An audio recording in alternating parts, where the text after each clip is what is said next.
Like other social media platforms, Snapchat lets users turn off story notifications from friends or other users.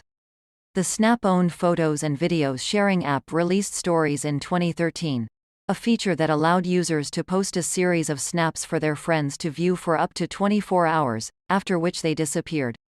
Now, Snapchat users have more options, like uploading a custom story available to all and the Story Boost feature only for Snapchat Plus subscribers. To turn off story notifications for a specific user on Snapchat, follow the steps given below.